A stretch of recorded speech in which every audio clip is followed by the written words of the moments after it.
Thank you so much, Ashley. That was amazing. And I just have to echo that I feel very fortunate to have gotten to meet Ashley through my through my coaching journey. Can y'all hear me okay? Ashley, is the audio coming through okay? Okay. And I feel so bad for the person who's trying to get the audio on and can't do that. So hopefully we can get that figured out for them for future sessions. Yes, I'm Michele Walter, and I'm so happy to be here with all of you.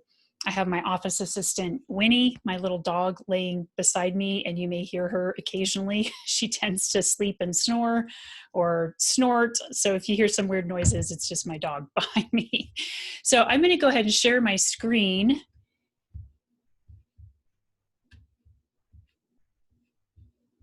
All right, Ashley, can y'all see that? Okay. Yes. All right. So let me get some of this stuff cleared away. As Ashley said, this is a course over the next 5 weeks to help you build your resiliency through the practice of mindfulness. And so for the next 5 weeks, we're going to be really dipping our toe into these ancient teachings of mindfulness, which are intended to be secular.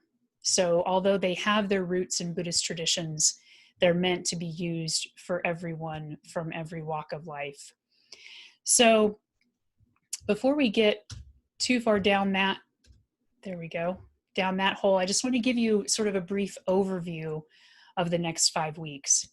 I'll talk today just a little bit about my background and my journey to mindfulness and coaching, so you can kind of have some perspective on why I'm here talking to you today and what these teachings have done for me. And then I'll give you a course overview of the next 5 weeks. And we'll start off today and every session actually over the next 5 weeks with doing a short little grounding practice, just to allow all of us to really drop in and arrive here and set an intention for what you want to get out of the session for the day. And we'll have some poll questions because I really would like to see sort of where everybody is in their mindfulness journey, whether you're just beginning or whether you're seasoned yourself. And so we'll be asking questions every session that kind of get at some of the topics that we'll be discussing so I can have that perspective of where everyone is coming from. We're going to be defining mindfulness meditation. We're going to be talking about how you anchor to the breath or some sensation in the body as a basic tenet of mindfulness. And today we're going to be practicing actually a mindfulness of breath meditation before we move into the question and answer period for today. As I said, I wanted to give you just a little bit of background on my journey for a number of reasons, because sometimes we see ourselves in others. There might be some things that I say that resonate with you in terms of what my journey has been. And I also want to kind of let you know why it is that I'm here today. So I grew up in Nebraska. I grew up in a very small town called Lexington, which at the time had about less than 7,000 people. And I actually spent most of my childhood in a trailer court down by the river. So I've been trying to figure out if there's some way I can incorporate the Chris Farley, like the motivational speaker in the van down by the river, into all of this, but I haven't quite figured that out yet. But yes, I was the girl that grew up in the trailer court down by the river. And had a pretty average childhood. I came from a blue-collar family and was the first person in any generation of my family to go on to college. And then I went on to law school, both at Creighton University in Omaha, Nebraska. And then when I graduated from law school, I moved out to Washington, D.C. to do a master's program in environmental law and ended up getting my job at the Department of Justice in the Environment and Natural Resources Division, which is where I still am currently. It's been almost 20 years. And so things were really going well for me. I mean, I certainly had my ups and downs, just like anybody in life. During law school, I had thyroid cancer that I successfully overcame during my last year of law school. My parents divorced when I was a senior in high school. So a pretty sort of average upbringing for somebody in Nebraska. And moving to DC was a real game changer for me, because that's when I finally got exposed and was able to experience so many different things than just the really simple life down by the river. And so I spent about 20 years in DC, close to 20 years, and really started to come into my own, I think, and being exposed to so many different cultures and people and places and history really started to open up my eyes about the world that was out there beyond my rather sheltered life that I'd grown up in Nebraska. So fast forwarding a little bit to 2012, I was standing on a street corner. I remember it very vividly, talking to a friend of mine, and kept getting a phone call and kept hitting ignore. And when I finally answered it, it was my brother on the other end, barely able to speak. And when he finally could speak, all he could really say is, "Mom's dead." And so our mom, who had been our biggest champion, had supported every decision that I made, whether she agreed with it or not. She had a heart attack one night working in her office all by herself, just past midnight. And she passed away from that at the very young age of 58. So that was a real life-defining moment for me. And I had already been kind of starting to question more of my purpose, for lack of a better word, and what I wanted to be doing with my life beyond just practicing law. So once that happened, and once I kind of started getting through that pretty dark period of time, I started realizing that I really wanted more for myself and for my life, and felt that there was something bigger that I was meant to be stepping into to really support other people. So I eventually moved to Colorado in 2016. So I've been out here for about 4 years now, which was one of the best decisions ever. I absolutely love it here. And yet things still were sort of in that dark place for me.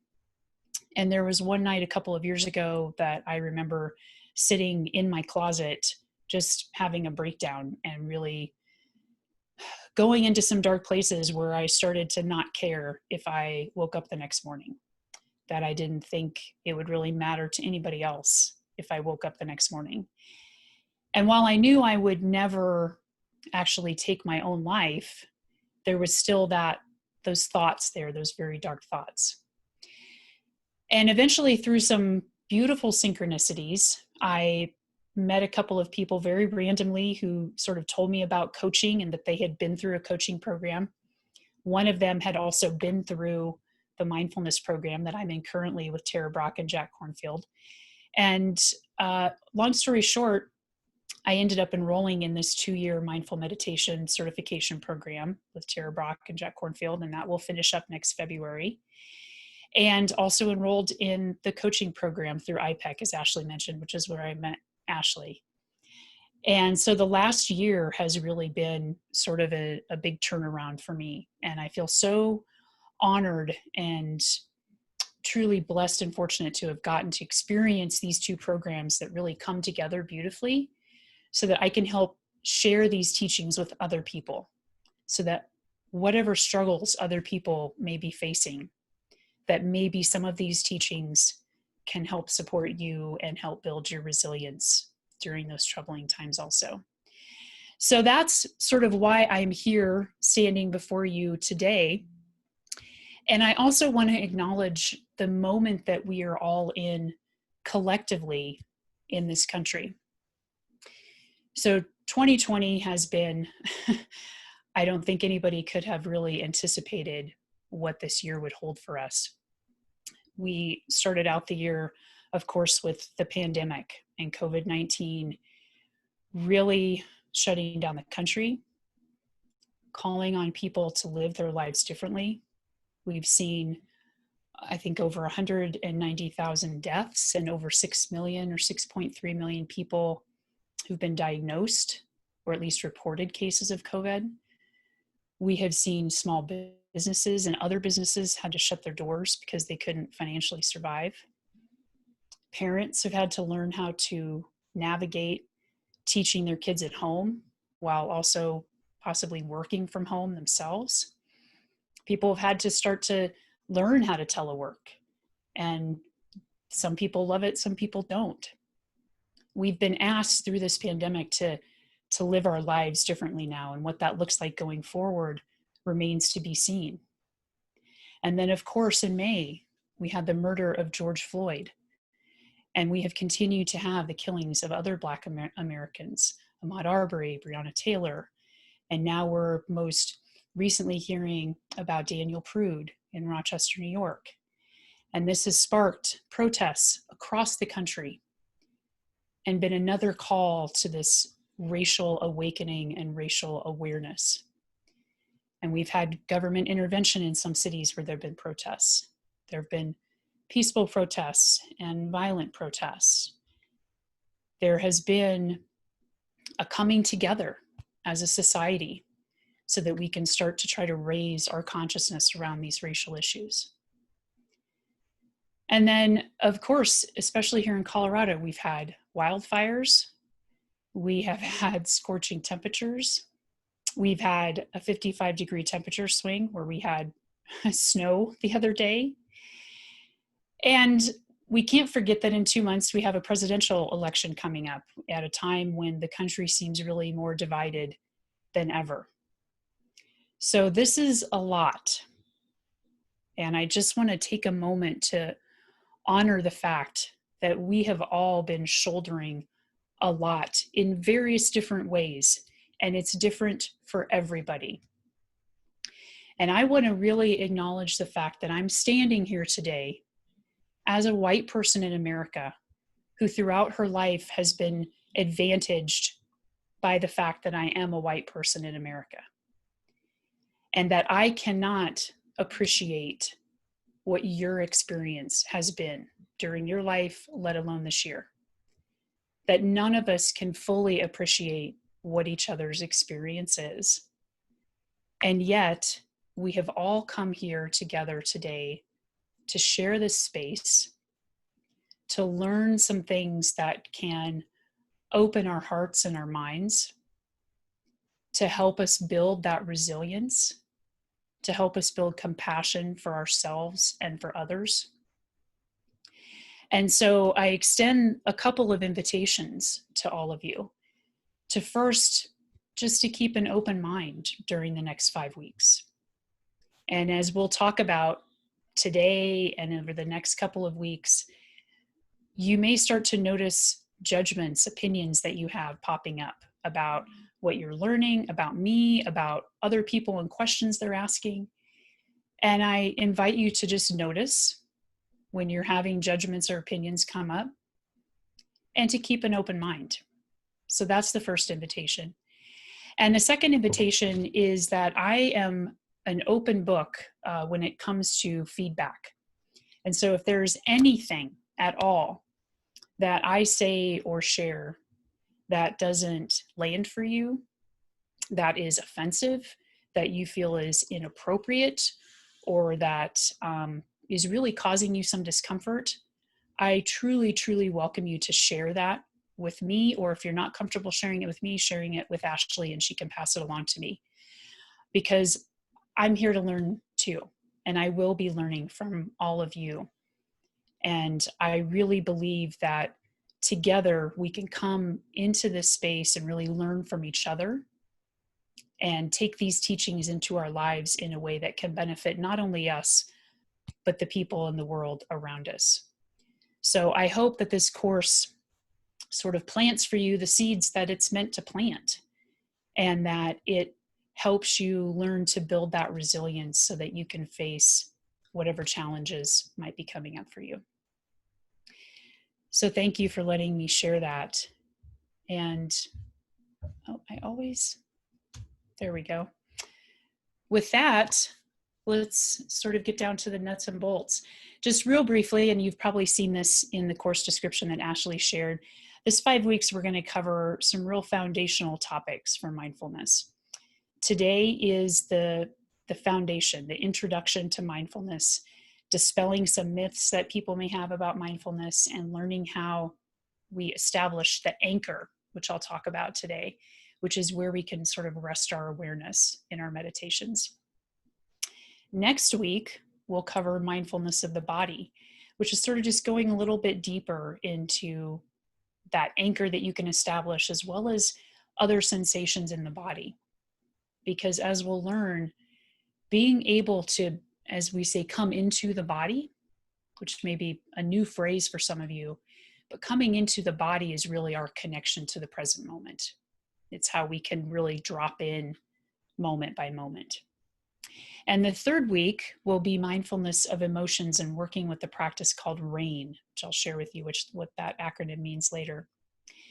The fourth week will be mindfulness of thoughts. And the fifth week we'll be talking about learning how to cultivate compassion for yourselves and for others.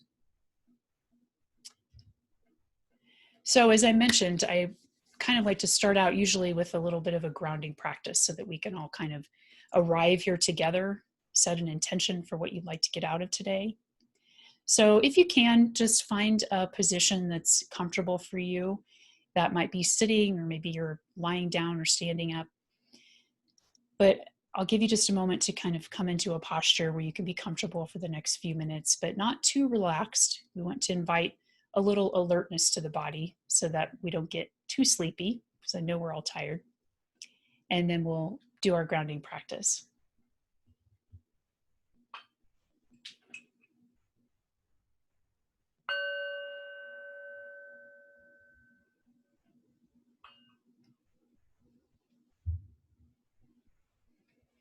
Coming into your posture here today, whatever that may be, and wherever you are today, allowing yourself the grace and space to arrive here fully. If you're seated or standing, maybe having your feet planted on the floor, or if you're lying down, noticing the points of connection between the body and the surface that you're on.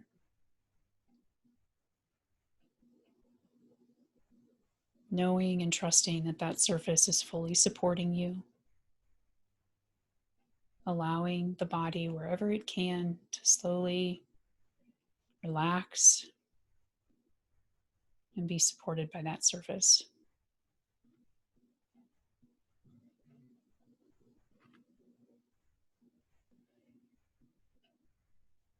Taking a moment to bring your awareness to your breath. Noticing the breath and how it is for you today. Is it shallow or a little bit deeper? Does it feel easeful or congested?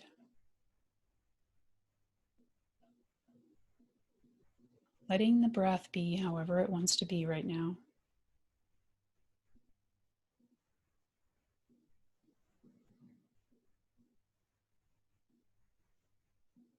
Noticing the subtle sensations and movements of the body with the breath.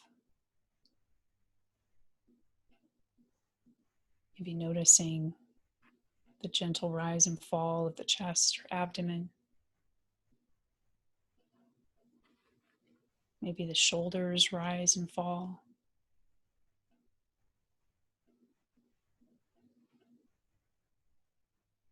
Being curious about the breath and how it is for you today. And allowing it to pull you in, ground you, center you.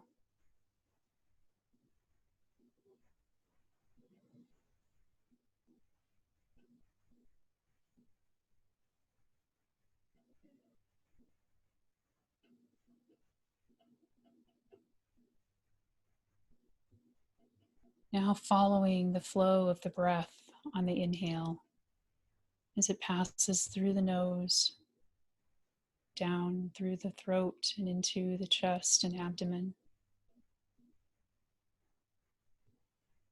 And on the exhale, passing back through the nose or mouth as the chest and abdomen fall.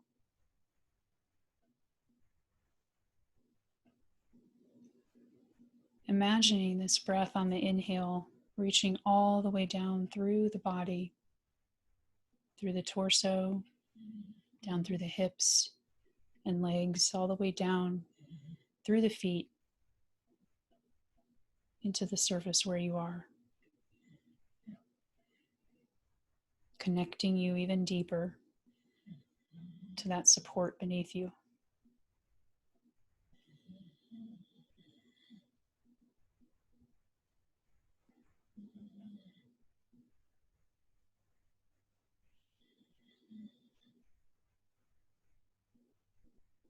Seeing if you can notice a sense of grounding into the support below you, knowing that the surface extends all the way down through the building or the house, wherever you are, down into the earth, so that you are connected by space and matter to the earth beneath you.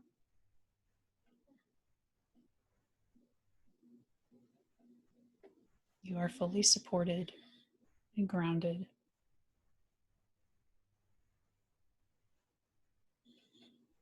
And taking just a moment to first thank yourself for deciding to come to this session today. Acknowledging the other people who have come into this space.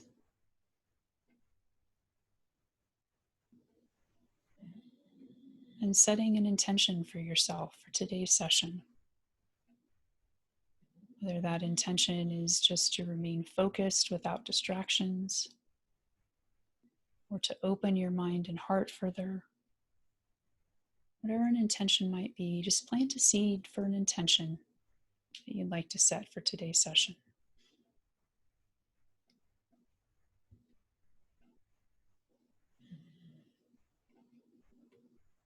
And once you've set your intention, taking a long inhale through the nose and exhaling through the mouth, maybe letting out a slight sigh. And when you're ready, if your eyes have been closed, you can slowly start to blink them open. Noticing the light coming into the room where you are. And remembering that grounded feeling.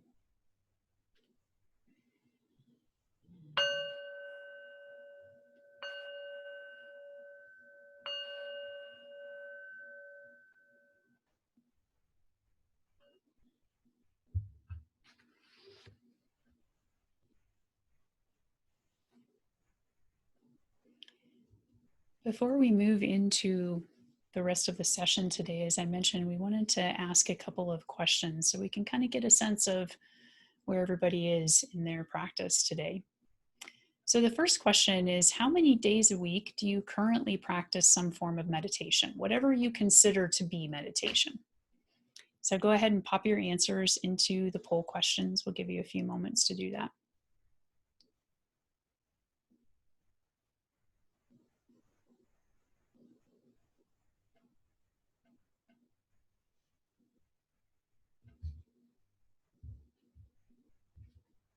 I guess I have to answer the question too. And Ashley, just let me know when you're ready for the second question. Okay, I'll give it a few more seconds here, make sure everybody gets a chance to answer.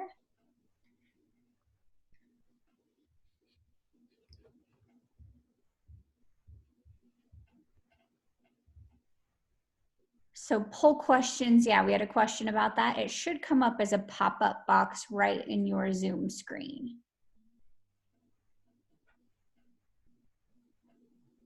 Oh, interesting, Crystal. That is good to know. I did not know that. So that is something I'm learning. If you have not created your own personal Zoom account, the polls will not pop up for you. That's definitely new information. Learn something, learn it on the fly. So no pop Okay. showing for you. Okay, aim for daily. Good. So I'll go ahead and end the poll. It should show everybody what the results are here. Okay, folks who were able to have voted. Yeah, 54% for 0 days, 1 to 2 days, 22%, 3 to 4 days, 14%, and 5 or more days, 10%. All right, that gives me some great feedback, so thank you for that. And then the second question, for those who are able to, or if you want to pop your response up in the chat too, feel free to do that. On a scale of 1 to 10, and Ashley's actually created some awesome 10 different categories. Where do you feel your resilience falls right now as a whole? Just your resilience in life as a whole. So you can scroll down. There's, you might have to scroll down to see all the options in the list.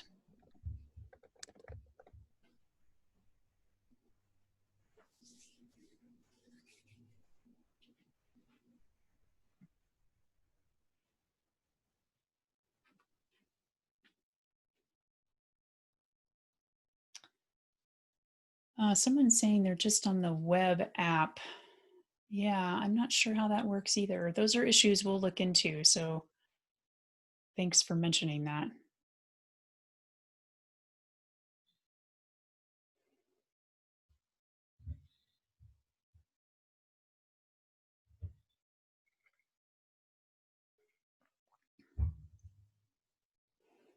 We'll give it a few more seconds here. Let everybody have time to read the answers and pop in their response in the poll.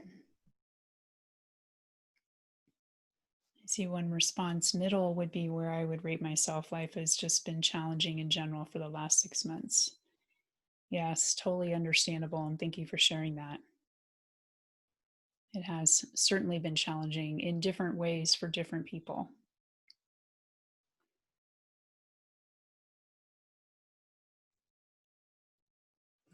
And while we're waiting for the results to come in on that point, I just want to mention, this will be something we cover a lot in the compassion session too, is that whatever challenges you're facing right now, I want you to know that you are not alone in those challenges, and that it's very natural and normal to feel challenged by whatever is facing you right now. And so I kind of want to normalize and acknowledge that for all of you. All right, so we have, looks like the mostly resilient was the most popular response, followed pretty closely by not inflexible, but also not feeling resilient. See, we have a wide range of answers here, which is, yeah, that's really great to have that feedback. So thank you, everyone. Okay. So we'll work out the poll question issue for next week. Hopefully that will go a little bit easier, but that gives me an idea that we're on the full spectrum here, which is kind of what I expected. So I like to start the first session with a story, fable called the Upstream Downstream Story. And I personally love this. So I love sharing it. And there's a good moral from the story, as you will see. So the story goes that once upon a time there was a village along the shores of a mighty river. And one of the villagers one day was walking along the river, and she saw a person coming down the rapidly flowing river, yelling and screaming for their life. They were about to drown. And so the villager goes into the raging river, starts to pull the person ashore, and she sees another body and another person and another person. And so she's going into the river as quick as she can to pull people out of the river, and she gets some of the other villagers to come help. And pretty soon the whole village is out there helping, because the people just keep coming down the river, fighting for their lives. And the villagers keep doing this for days. They eventually build a dock out into the river so that they can at least walk out and kind of catch people as they're coming by down the river. They eventually build a clinic so that they can care for the people who have been traumatized from coming down the river. And this keeps continuing. And one day, one of the other villagers walks by this scene of all these people, and some of the villagers ask him to stay and help. And he just looks at them and he continues to walk on upstream. And of course, the villagers are all upset. They can't understand why he would turn their back on all of these people who need help on his own village. And it turns out that what this last villager was doing was going upstream to see why all of the bodies were coming downstream in the first place. The reason I love that story is because all of the villagers who were helping out and responding and reacting to the crisis before them, they were missing something. And what they were missing was looking upstream to see why this crisis was happening in the first place. So what all of you have done by just showing up here today and showing up for this course is you've decided to go upstream. Because whatever challenges, crises you're facing today, I imagine there might be a lot of just reaction, just respond, just try and get through it the best we can. And yet there's an opportunity if we can go upstream to maybe see what's causing this crisis in the first place. Then we can respond more wisely, more effectively.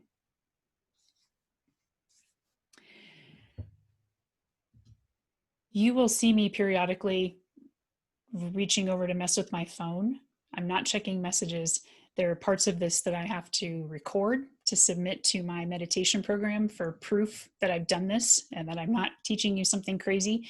So every once in a while, I'll be recording parts of this. So just wanted to give you a heads up about that. So with that background, let's sort of get into some definitions so we can all get on the same page about what is meditation, what is mindfulness. Can we please put some parameters around all of this? So let's start with what is meditation. Meditation itself is a deliberate training of your attention that wakes us up from our habitual thinking and conditioning that we have. So there are a lot of different forms of meditation. You've probably heard of several of these. You may practice some of these on your own. Different forms of meditation are mantras, visualizations, energy practices, prayer, devotional practices. Those are all forms of meditation. Mindfulness is actually another form of meditation. And Jon Kabat-Zinn, who is the founder of mindfulness-based stress reduction, MBSR, which some of you may have heard of, he defines mindfulness as the awareness that arises from paying attention in a particular way, on purpose, moment by moment, and non-judgmentally. So that's kind of a mouthful. So I want to unpack that a little bit and talk about what mindfulness meditation, bringing these two concepts together, what that really means. And mindfulness meditation is also called insight meditation. You may also hear it referred to as Vipassana meditation. And it means gaining insight into ourselves. This is that paying attention piece of it. So it strengthens our capacity to really be able to experience things as they are without judgment or reactivity. The monk Thich Nhat Hanh describes it as mindfulness brings concentration. When concentration grows, we gain insight into our lives. And as we'll talk over the next several weeks, I'll keep coming back to this concept of the two wings of mindfulness. So we can think of mindfulness meditation like a bird. A bird really needs the two wings to be able to balance and to fly. And mindfulness meditation has those two wings. The first wing being the awareness wing. That's the mindfulness wing, the paying attention on purpose. And the second wing is the compassion wing, which is the non-judgmental wing. So it's within those two wings we have the paying attention on purpose, moment by moment, in a particular way, which is non-judgmentally. When we practice mindfulness meditation, we are really learning to become aware of what's happening inside of us with that non-judgmental attention. And by inside of us, again, I'll keep referring to this, I mean coming into the body. Because this body is our connection to the moment. When we are able to learn how to become aware of, pay attention to the emotions, the thoughts, the physical sensations that are going on inside of us, and learn to pay attention to them non-judgmentally, that's the practice of mindfulness meditation. So it invites us to have this quality of really being fully present and fully engaged with the moment by moment. And as I said, we typically connect to something within the body. We'll call that an anchor. You could call it a home base, whatever you'd like to call it, but we'll connect to something in the body.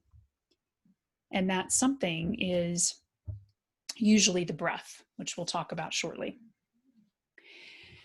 There's some myths that I like to dispel about mindfulness, because mindfulness gets thrown around a lot nowadays, and everybody sort of has their own understanding of what mindfulness is. So mindfulness is not about relaxing. You may certainly feel relaxed when you practice mindfulness, but the goal is not to make you relax. Now, I will invite you in some of the meditations to relax and release where the body is able to.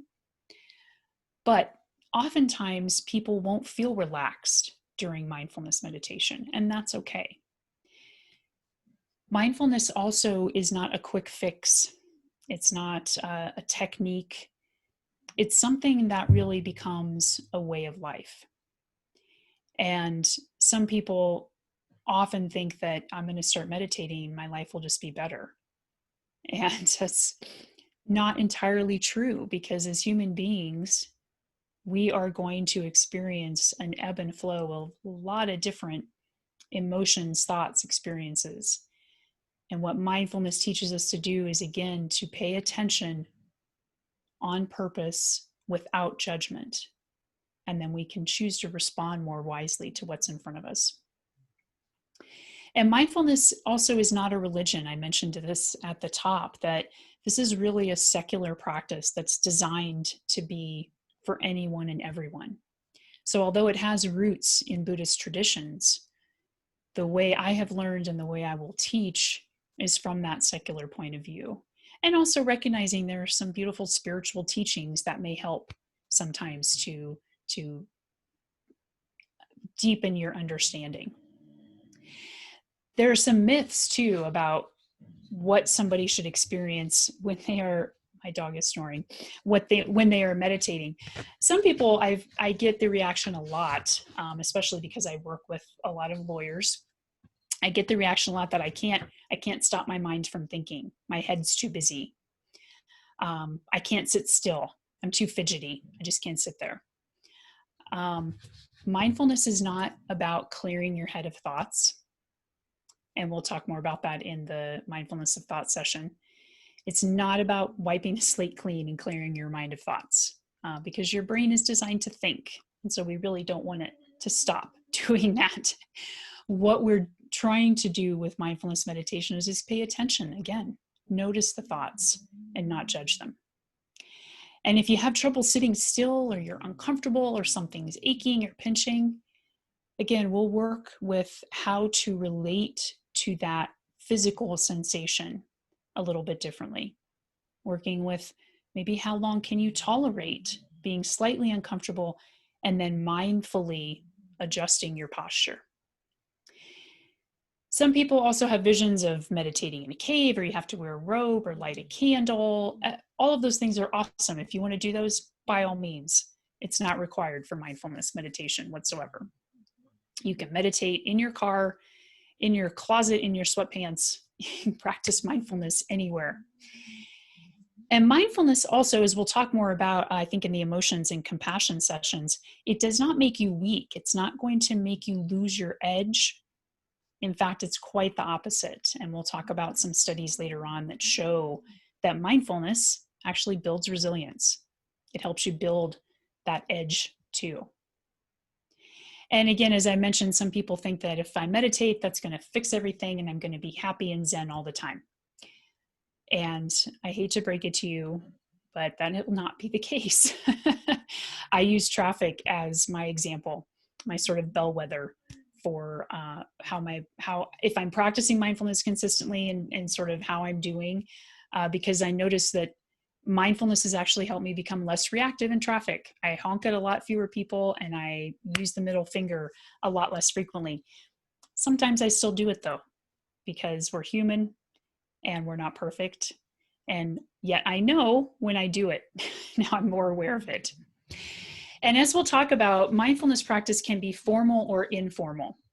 Formal just simply means the formal sitting practice, when you devote particular time of day to sitting for whether it's 1 minute or 20 minutes or an hour, sitting or standing, some type of formal posture that you can cultivate that will start to teach your body that, yes, it's time to meditate.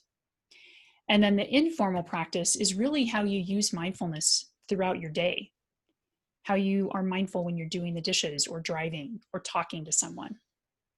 And so this is why mindfulness just becomes a way of life, because you learn how you can incorporate it into every minute of the day if you want. There's a poem that I'd like to share quickly by Martha Elliott that's called "Your History is Here Inside Your Body." And I think it sort of beautifully captures what we're working with when we practice mindfulness. Your history is here inside your body. Your body is your storehouse of learnings, feelings, thoughts, and experiences, only waiting to be invited to reveal your treasures to yourself. Help yourself.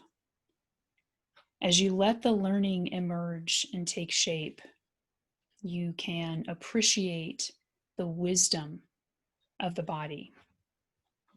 Each cell alive with spirit,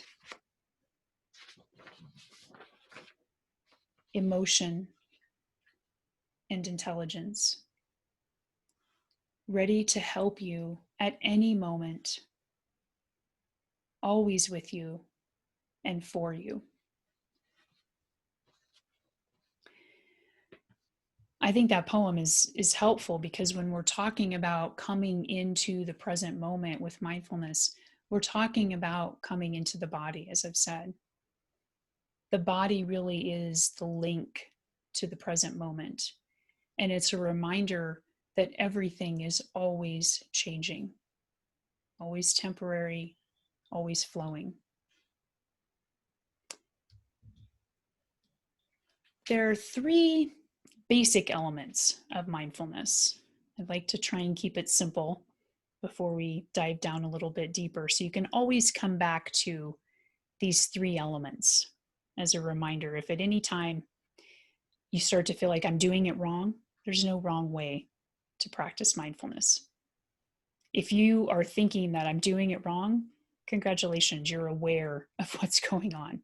So you can always come back to these 3 basic elements. The first one is just resting awareness in the body, which we'll practice today. That's establishing that anchor in the breath or somewhere else in the body. The second step is just noticing when your attention wanders away, which it's going to do. That again, that's what your brain is designed to do, is think. So noticing that it's wandered and then not judging the fact that it's wandered or where it's wandered off to. And the third element is bringing the awareness then back to the anchor, just guiding the awareness back to the present moment. So establishing the anchor, noticing when you wander off, and guiding the awareness back to the anchor. Those are the really 3 basic elements of mindfulness. So we start with establishing that anchor to the present moment. As I said, we use the breath as the anchor. And the reason is that the breath is really this universal connection. Everyone, virtually everything breathes in some fashion, and we share the air around us. And the breath is constantly changing. No one breath is like the next. So by connecting to the breath, we're really connecting to this moment and this moment and this moment. How exactly do we pay attention to the breath? How do we bring our awareness to the breath? The first step is really just seeing where you can notice the breath the most. That might be the inflow of the breath as it passes the tip of your nose. Some people may notice the breath down in their throat. You may notice it in the rise and fall of the chest or abdomen. So finding a spot for you, and you can play with this and see what works best for you, but finding that spot that can be your anchor.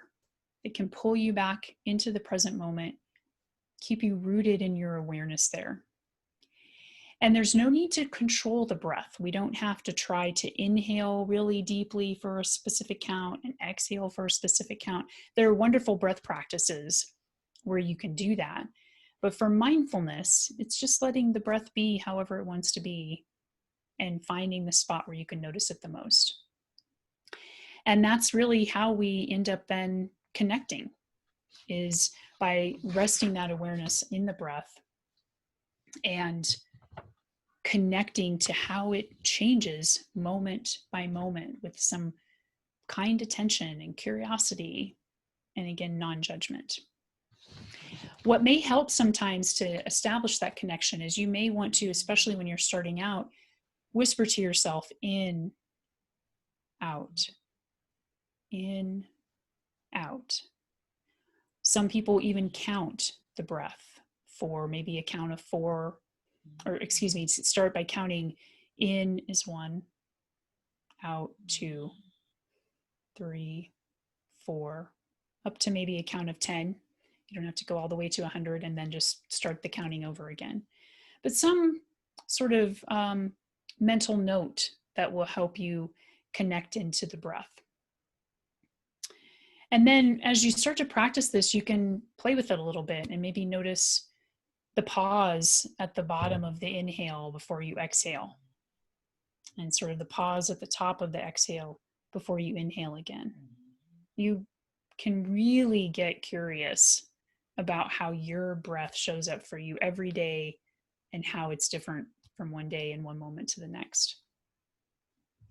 I do want to note, especially during this pandemic time, that if for any reason the breath is not a good anchor for you, maybe it's just the thought of the breath might not be comfortable for you right now, or maybe the breath physically is not comfortable for you because maybe you're not feeling well, or maybe you feel congested, or if you are ill for any reason, that's okay.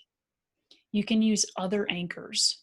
You can use maybe a tingling sensation in the fingers or toes, or a sense of cold or heat.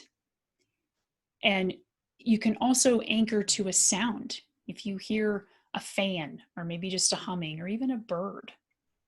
So find an anchor that will be comfortable for you, that will allow you to rest your awareness on. So I'm going to walk you through some tips, and then we will do a short, just want to pause my recording here for a second. I'll walk you through some tips, and then we'll do a short breath practice today. So posture is always a big question. You know, people are very concerned about how to sit correctly for meditation. Again, there's no real correct way to sit for meditation. If you want to sit in a lotus position, that's great. If you don't want to, you don't have to. Oftentimes you just sit in a chair, or if you have a meditation bench or cushion, find what works for you. Keeping in mind that when you're sitting, try not to slouch. Try not to, lean back too much like you're in a lazy boy. You might want to sit up, scooch up toward the edge of the chair a little bit so that you're not fully leaning back. And sitting so that your back has some dignity, if that makes sense. So that you're sitting upright, but it's not too rigid. You're just trying to sit in this posture that will allow you not to get too sleepy, and that also won't make you too tense. If you can, try and have your hips slightly higher than the knees. Just again, kind of help with that posture and the flow of the breath. And just rest your feet on the floor and put your hands comfortably either in your lap or on the arms of the chair. And to help with your posture, I'll demonstrate this a little bit. It helps if you can just tuck your chin. It's very slight.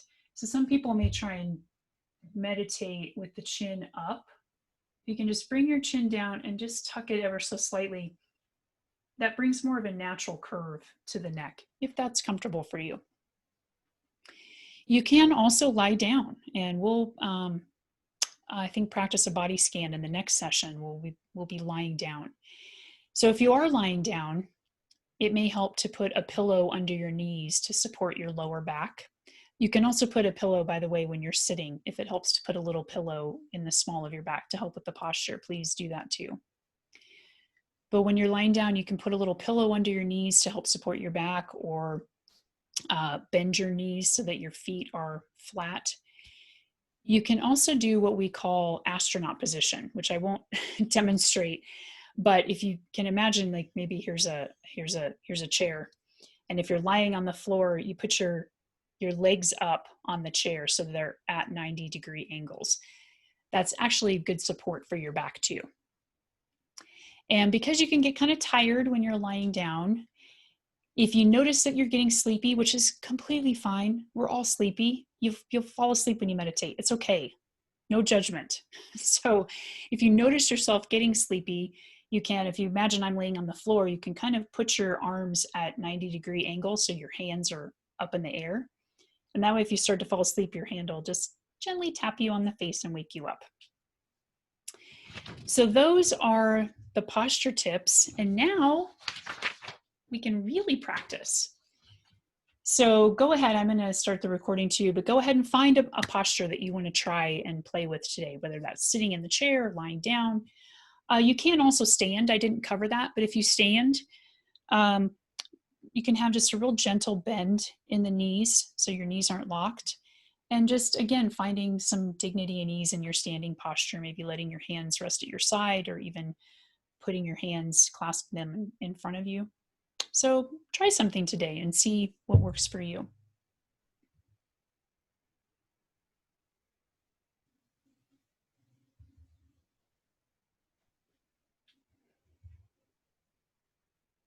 And we'll go ahead and get started. Hopefully you've come into a position that you want to practice with today.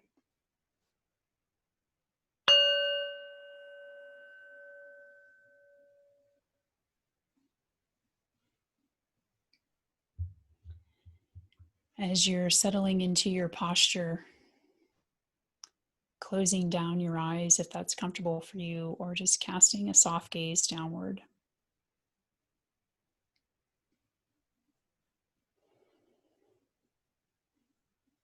And let's begin to arrive here fully together by taking some long, deep inhales and exhales. Beginning by inhaling through the nose, noticing the air past the tip of the nose, down into the abdomen and chest, and then gently exhaling through the mouth, letting out a slight sigh, inviting any areas that may want to release a little bit. Again, inhaling through the nose, maybe a slightly deeper breath, and exhaling through the mouth gently, slowly, with a slight sigh, settling in a little more. And one last time, your deepest breath yet this morning, inhaling through the nose, filling up the chest and the belly, pausing for just a moment, and exhaling through the mouth with a sigh, releasing and relaxing any tension wherever you can. And allowing the breath to return to normal now. There's no need to try to control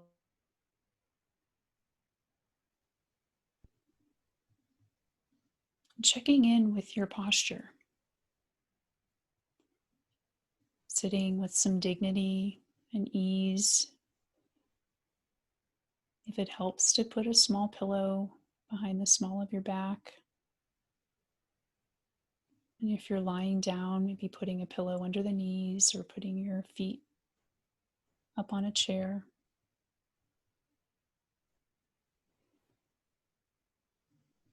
If you're sitting, resting the feet on the ground. And if you're lying down, just feeling the full support of the floor or bed beneath you. Resting the hands comfortably at the sides or maybe in your lap.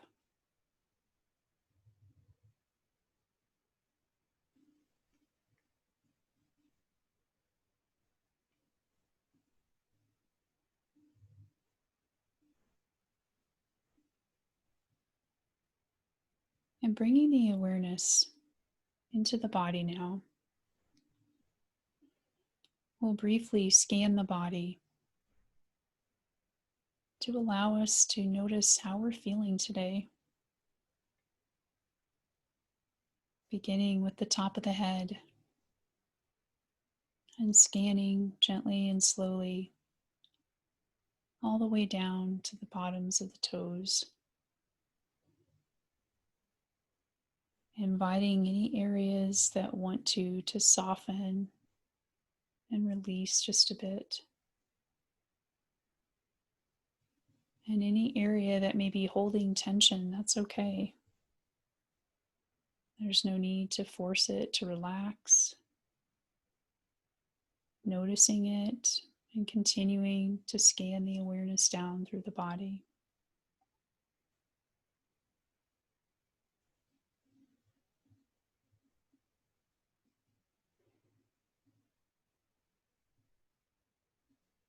Noticing any differences within the body as you scan from one area to the next.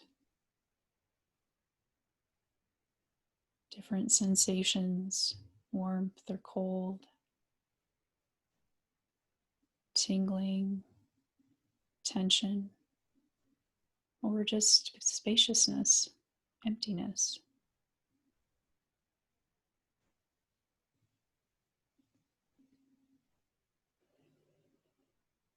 And as you're finishing the scan down the body, coming down through the toes, bringing the awareness now to the breath. Noticing how the breath is for you today, however it is.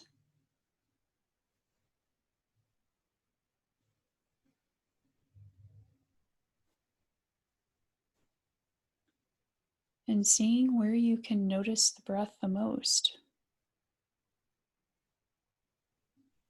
Is it at the tip of the nose? The back of the throat as the air swirls in and out? Do you notice it at the rise and fall of the chest or abdomen?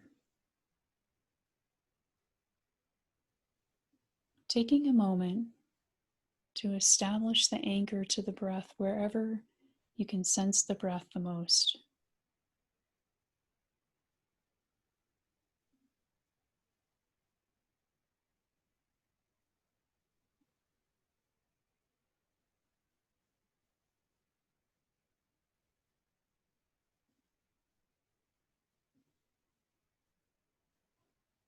And as you're establishing that anchor, resting the awareness on that anchor.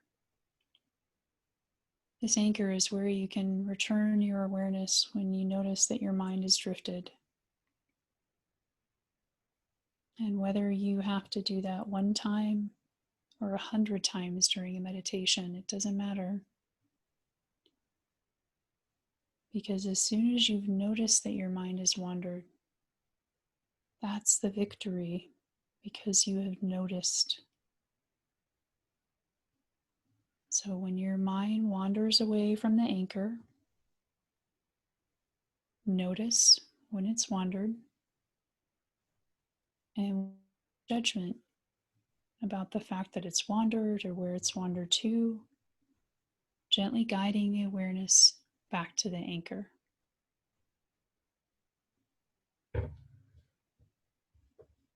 And you can always use this anchor to begin again.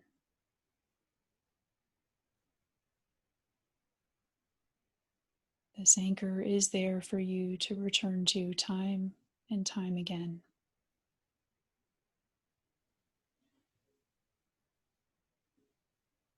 So, taking a few moments now to practice resting the awareness on the anchor. And when your mind wanders, noticing and without judgment, returning the awareness back to the anchor.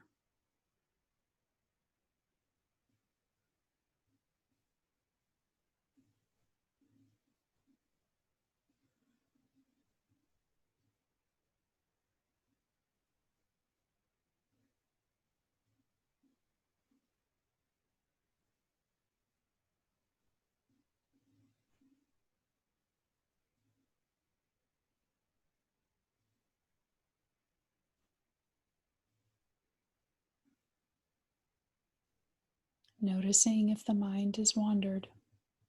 And if it has, that's okay. Without judgment, guide the awareness back to your anchor.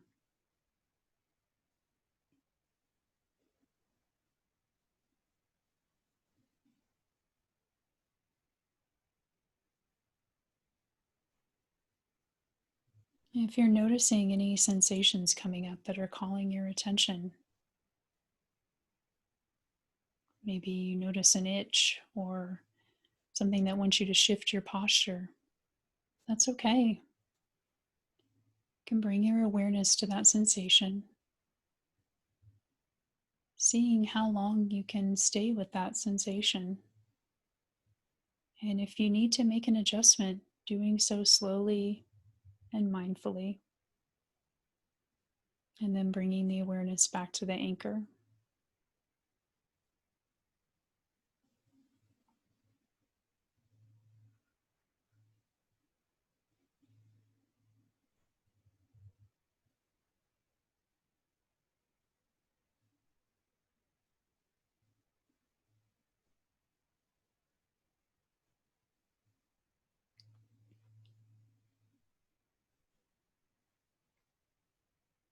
Resting the awareness on the anchor.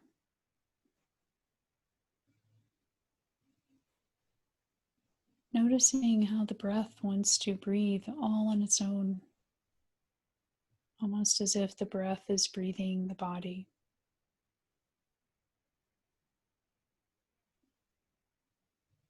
There's no need to control it.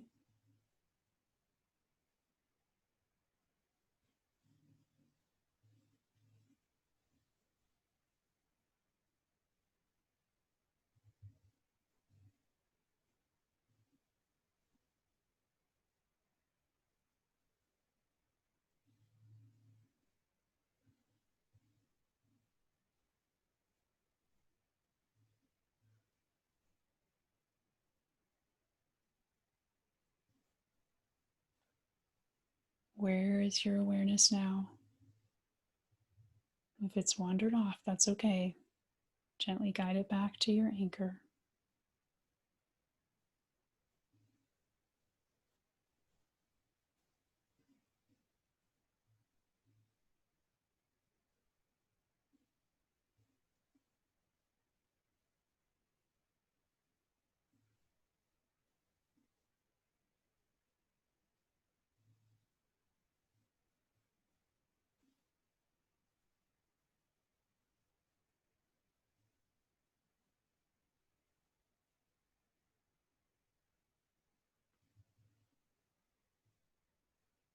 Guiding the awareness back to the anchor again.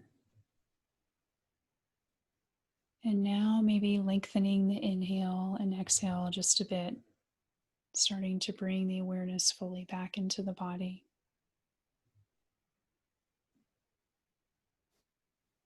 Maybe wiggling your fingers or your toes just a bit if that's comfortable for you, or giving yourself a slight stretch or shrugging your shoulders.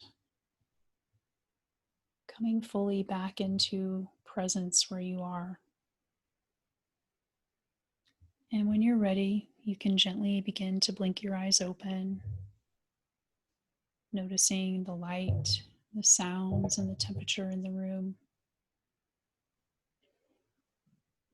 And remembering that this anchor is there for you to return to at any time during the day.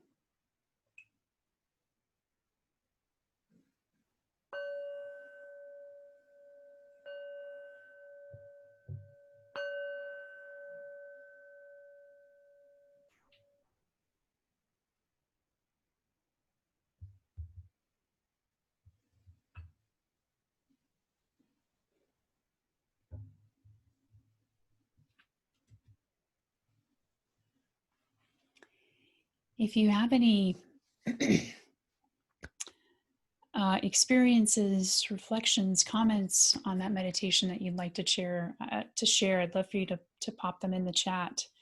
And always feel free, of course, if you want to email me separately with anything that you want to ask about during your meditations. I am at your beck and call for the next 5 weeks. And I think you all have my email. So if there's anything that's coming up for you, please feel free to reach out to me.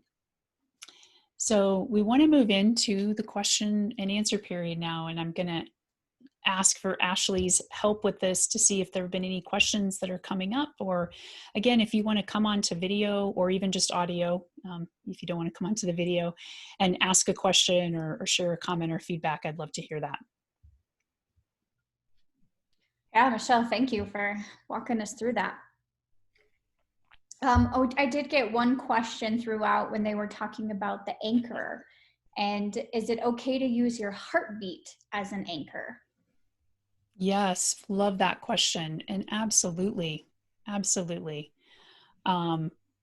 Connecting to the heartbeat is just another way to fully come into the body. So if you can feel your heartbeat, absolutely use that as your anchor.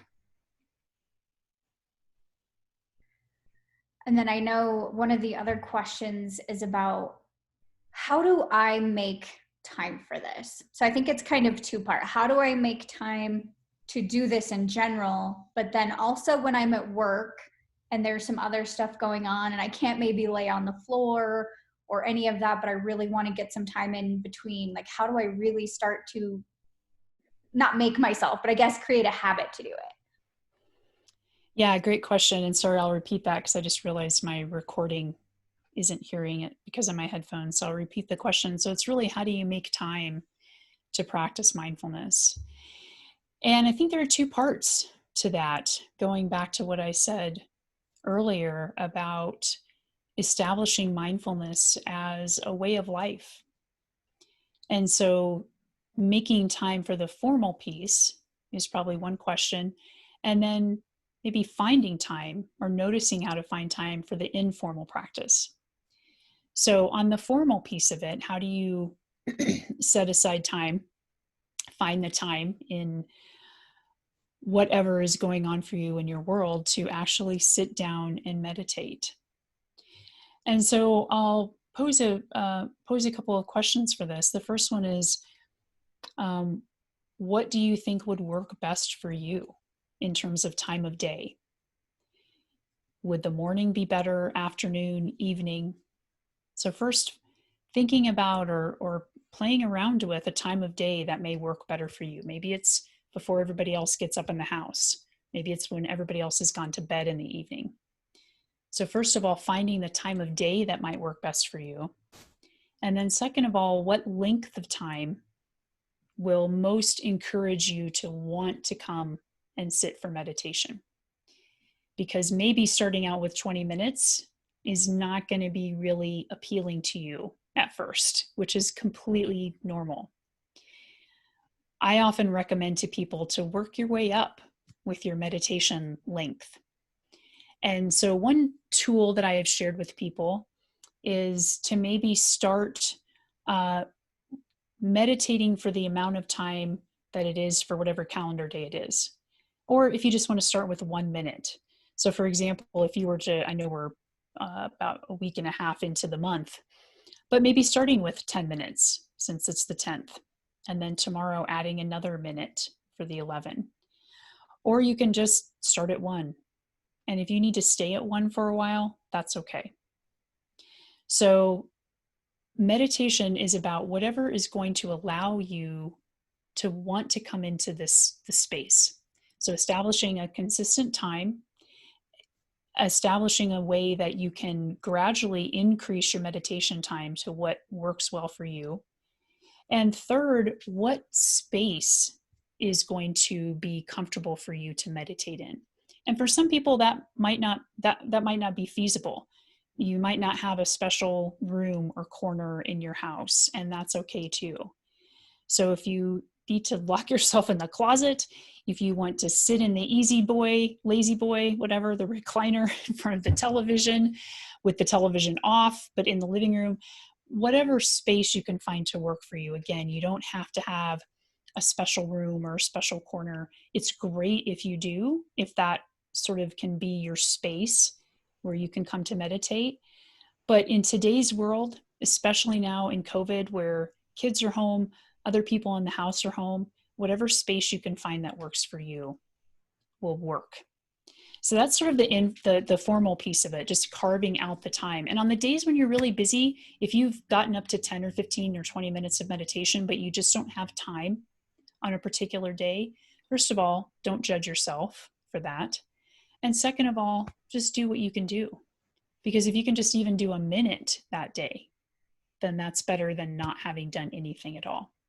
And then the informal piece of it is that's just something you can start noticing throughout your day. You know, as you're fixing dinner, coming into the body and just even connecting to the breath. Connecting to how am I feeling while I'm fixing dinner? Am I rushed? Am I annoyed because I have to fix dinner? Am I starving? Just starting to notice the bodily sensations. Or if you are driving to work or driving to the grocery store, again, noticing if somebody annoys you in traffic, what's your response? So the informal piece is really something that you can just start to play with throughout the day and see how you can start to work with being present in the moment, connecting to your anchor. If somebody cuts you off in traffic, see if you can connect to your anchor, to the breath for just a moment. And then decide how you want to respond. So I hope that answered the question. If there's any ambiguity around that, please let me know. We had 2 come in that I think are very similar and possibly go along the same lines. It says, can you provide some tips on changing from a multitasking mindset to a singularly focused mindset? And the same from another one that was, how do you disconnect from the outside and connect with yourself? And those might be along the same lines. Yeah, 2 fantastic questions. So the first one is about sort of shifting from the multitasking mode that we often find ourselves in to this more focused mode of mindfulness or intentionality. And the second question, I already forgot the second question. What was the second question about? Yeah, disconnecting from the outside to connect with yourself inside. Yes, how to disconnect from the outside to connect in with yourself. So let me address the multitasking first. Multitasking is very common, especially in this country.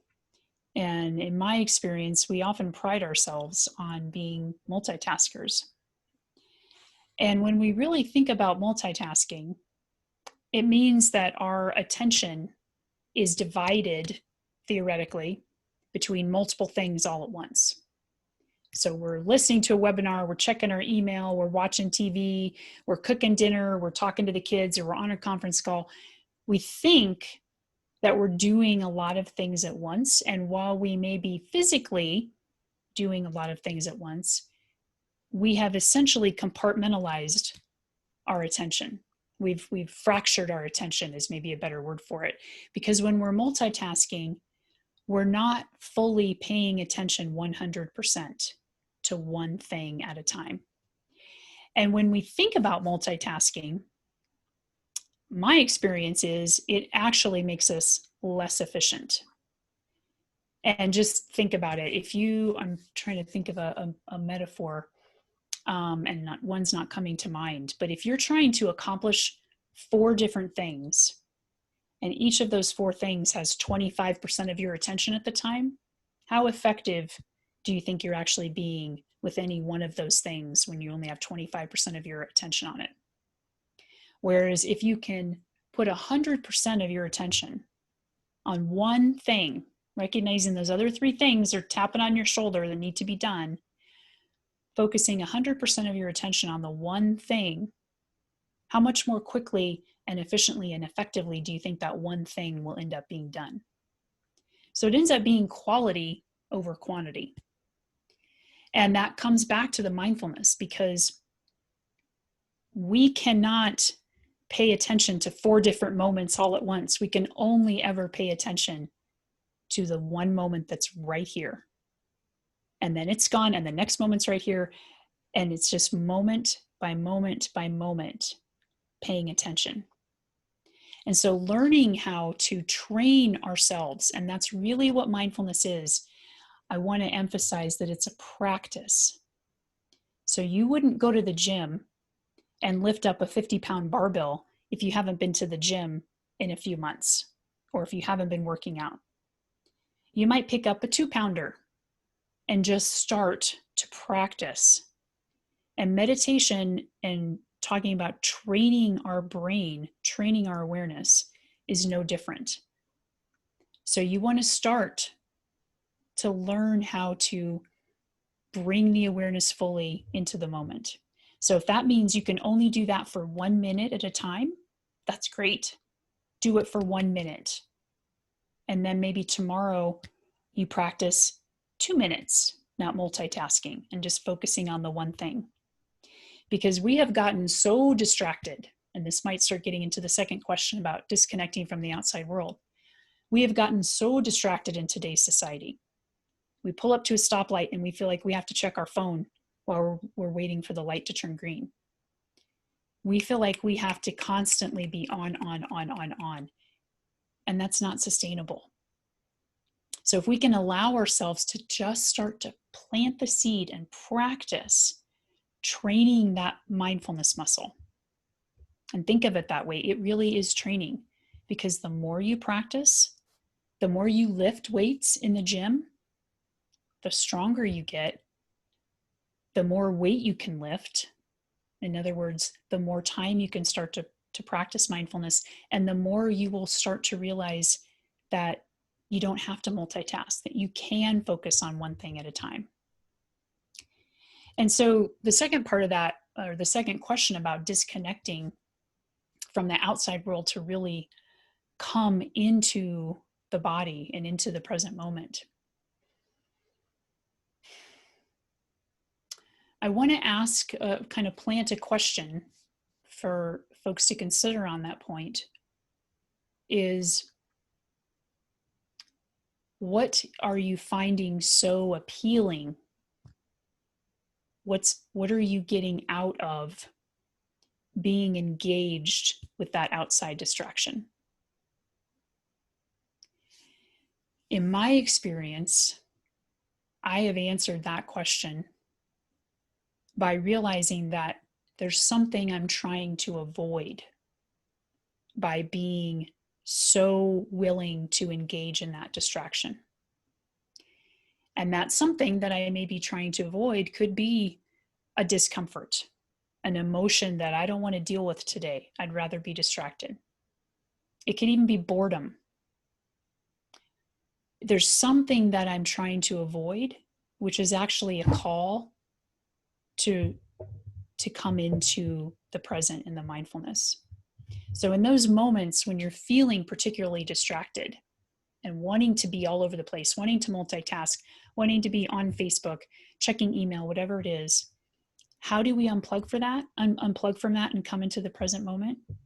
The first step is just being aware that you're distracted, which it sounds like the person who asked the question is aware of that, aware of all the distractions. And then, of course, not judging yourself for being distracted. And then choosing the wise action, which is, do I want to continue to be distracted?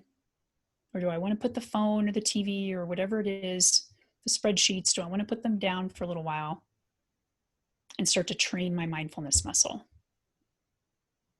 So again, unplugging from distractions is just as much a process and a practice, especially now when we're realizing that we're actually kind of addicted to a lot of these distractions in some ways. So we have to train ourselves to step out of that distraction and come into our body and into the present moment. I hope that answered those two questions again. And let me know if there's some lingering uncertainty about that. Yeah, we're getting some great comments. Leo had, I've heard meditation described as the practice of practice. Finding time and building it in is part of practice, and therefore consistency builds on meditation. Yes, Leo, that's beautiful. Meditation is the practice of practice. Absolutely. There's no end point, by the way. There's no end road to enlightenment or to meditation. It is always a practice, always the invitation to how you can more skillfully work with all of the things that are coming up in your life. So yes, I love that. It's the practice of practice.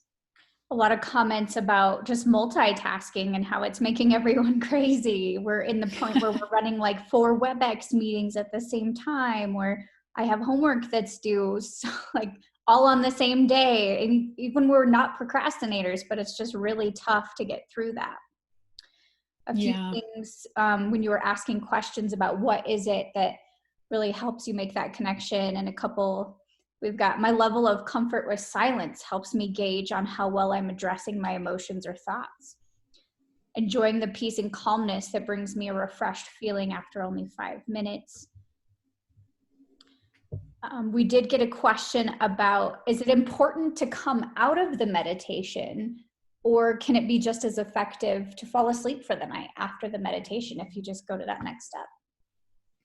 Oh, yes. So the question is it important to actually come out of the meditation, or is it okay to fall asleep to meditations? And the answer is it's both. So there are a world of meditations out there. And one of the apps that Ashley and I are recommending that you download is Insight Timer. There's a variety of apps. And most of the meditations that I'll be recommending for you to practice over the next week will be on the Insight Timer app. So on that app, there are all kinds of sleep meditations, which are beautiful. And if those help you get to sleep and stay asleep, by all means, use them. Again, mindfulness is just a type of meditation. So you may practice a mindfulness meditation as you're going to sleep, and it may eventually end up putting you to sleep. And that's perfectly okay. And you can continue to practice your mindfulness both formally and informally during the day. And if you're practicing formally, then yes, if there's a meditation that you can come out of and go about your day, then practice that too. So I guess the invitation is to not feel restricted. And if there are mindfulness meditations you find to help you fall asleep, even though, as I said, the goal is not to necessarily make you relax, but if you are relaxed, that's okay. So I love that question. Yes, if you want to fall asleep to meditation, go for it. Absolutely.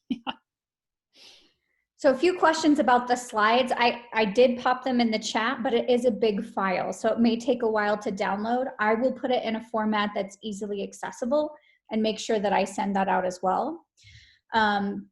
I will send you all the recordings, and it will be, if you are from PPCC specifically, I'm sending you the assessment to be able to take so that you can continue to earn credit towards your digital badge. Just wanted to pop that in there before we move on. Gina shared, since time sort of feels outside of me, I initially started with a goal of just 10 breaths, moving up to 20, then 30, etc., and on to 100 over many days. And if I found myself losing track of breath counts, I would just start over. And that approach was very focusing. That's an awesome Yes. solution. Love that, Gina. Thank you very much for sharing that. Absolutely. Just counting the breaths. And then there was a little bit of a conversation about avoidance. What about avoidance? Does that work? Can you use a TV or a book or whatever lets you avoid? And then Crystal had a point there about avoidance can be good, but it might be like a Band-Aid on a deep wound, and it will not fully satisfy or resolve or take the place of mindfulness, essentially. Yeah, so I'd love to address that question about avoidance briefly. And that sort of goes to the question that I ask when we're talking about distractions and wanting to continuously engage in distractions. What are we actually trying to avoid?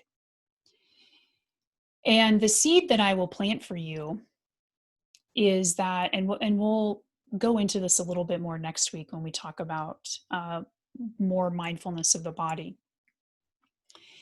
But the seed I'd like to plant for you is a couple of things. First of all, what we avoid never really goes away. And when we talk about avoiding emotions, thoughts, physical symptoms, they have a way of continuing to tap on your shoulder. And they're going to keep tapping on yours like a little kid that's saying, you know, mommy, daddy, mommy, daddy, mommy, daddy, until you finally pay attention. So avoidance may have some short-term benefits if you really need to get through something. And it's that kind of energy, as Ashley and I know from our coaching program, is a very short-term type of fuel that burns out very quickly and isn't sustainable over the long term. And that's kind of what avoidance is that short-term type of fuel that you can maybe function on for a little bit to get through something, but it will eventually burn out. And so that comes to the second seed that I want to plant for you, is really getting curious about what are you trying to avoid and how can you maybe dip your toe into it for a little bit and then back out if you need to. Whether that's with a physical symptom or emotion or thought, just again, practicing and building that muscle, that strength to be able to tolerate it for longer periods of time so you don't have to avoid it. So I really appreciate and grateful for that point in that conversation about avoidance. I want to be mindful of our time. So are there other questions, Ashley, that are really calling attention? And if there are, again, by the way, feel free to email me if there's a question that you had that we didn't get to today. I'm happy to answer them by email. Just a few things about Insight Timer is a wonderful free app to use. And Bryce, you're right, it can be downloaded free from the App Store if you have any kind of iPhone or Apple products. I honestly have no idea how that works from non-i things. That's how Yeah, it is available on Android also. It does have a website too. I find the app a little more user-friendly, but there is just a website that you can sign up for an account, which we really recommend because this sort of gets us to practicing over the next week, which I've prepared a journal for you all that you can use over the next week that has some questions for sort of how you want to approach this week, what you'd like to get out of it, and also daily suggested meditations and some spaces where you can either print the journal off and record some reflections if you want to, write down some reflections, or you can also in the PDF do some like tools and you can actually type it into the PDF if you want. But sometimes it's helpful to jot down some reflections after you do a meditation. Like what was coming up? What were you struggling with? What did you find that you liked or didn't like?